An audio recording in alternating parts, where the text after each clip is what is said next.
Assalamualaikum warahmatullahi wabarakatuh. Alhamdulillahirabbil alamin. Allahumma shalli ala Muhammad wa ala ali Sayyidina Muhammad.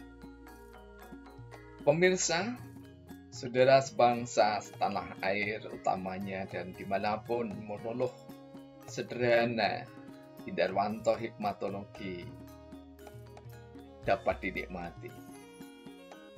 Bersua kembali, tentu dengan harapan kian hari semakin cerdas, semakin lembut perilaku kita, dan semakin cinta pada diri, keluarga, bangsa, negara, utamanya. Pemirsa yang dirahmati oleh Allah Subhanahu wa Ta'ala, kita kembali kepada kerja, dan kerja. Bekerja adalah kegiatan yang menghasilkan karya, baik yang tampak maupun yang tersembunyi. Di episode yang lalu, kita sudah mengatakan berdoa itu pun bekerja. Karena itu menjadi wajar ketika sahabat mulia Rasulullah Muhammad SAW berkelana, kemudian bertandang di satu kampung, dan didapati di kampung itu ada pemuka kampung yang sedang menderita sakit. Kemudian penduduk menghampiri kemah sahabat-sahabat Rasulullah Muhammad SAW itu dan menanyakan apakah ada di antara anggota musafir, pengelana, yang bisa untuk mengobati kepala kampung itu. Kalau sekarang mungkin di Indonesia, kepala desa itu, atau kepala adat. Singkat cerita, serta-merta ada yang mau nyanggupi. Namun, karena para sahabat itu menipis perbekalannya, maka dia pun menawarkan, sebab yang mengundang atau yang meminta adalah utusan kampung atau desa, pasti orang berada. Karena itu, sahabat menawarkan permintaan. Apakah jika kami mengobati, Anda mau memberikan hadiah? Dijawablah oleh utusan itu bahwa kepala kampung akan memberikan hadiah. Singkat kisah, di dalam satu riwayat yang sahih disebutkan bahwa disepakati pemberian 200 ekor domba. Namun di riwayat yang lain disepakati dengan 400 ekor domba.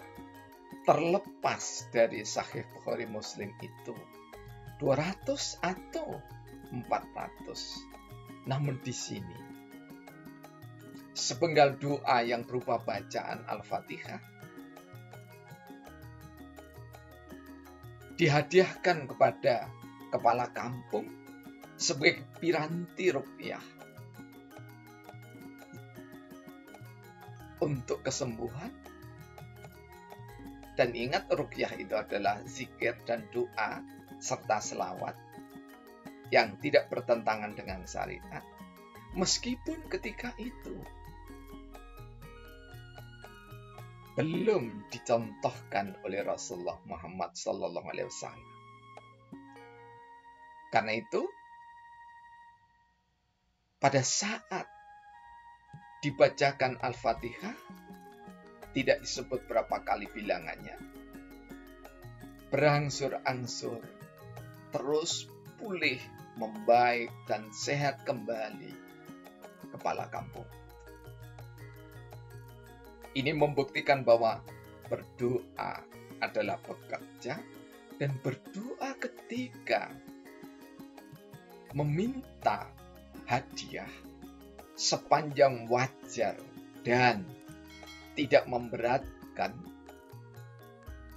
terjadi kesepakatan, maka saling berbagi hadiah itu adalah niscaya. Dan Rasulullah Muhammad SAW sendiri di dalam Sahih Bukhari disebutkan, dijelaskan bahkan dalam Fathul Bari secara gamblang bahwa saling berbagi hadiah, satu sisi memberi hadiah doa, sisi yang lain memberi hadiah berupa harta benda, dibenarkan oleh syariat Islam sepanjang tidak memaksa. Jadi ikhlas yang di dalamnya ada hadiah itu niscaya, karena satu dengan yang lainnya antar manusia saling membutuhkannya.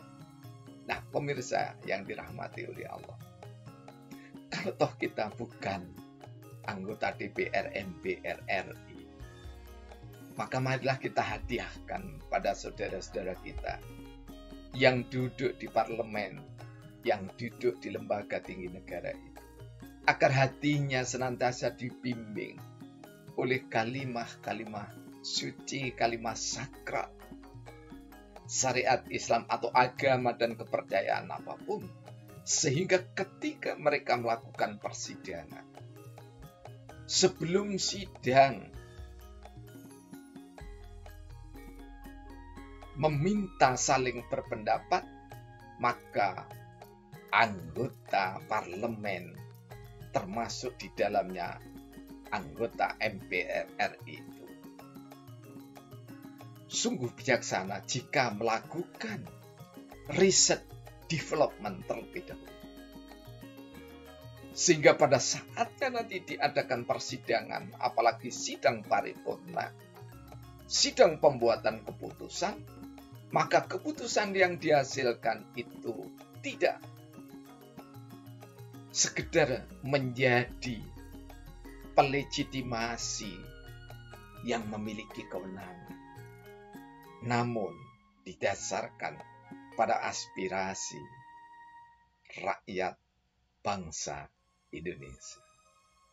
Jangan lupa sisihkan doa untuk saudara-saudara kita, agar mereka yang diberikan kesempatan menjadi pemimpin bangsa ini makin lama makin arif, bukan makin lama makin naif. Billahi taufiq wal hidayah. Wassalamualaikum warahmatullahi wabarakatuh.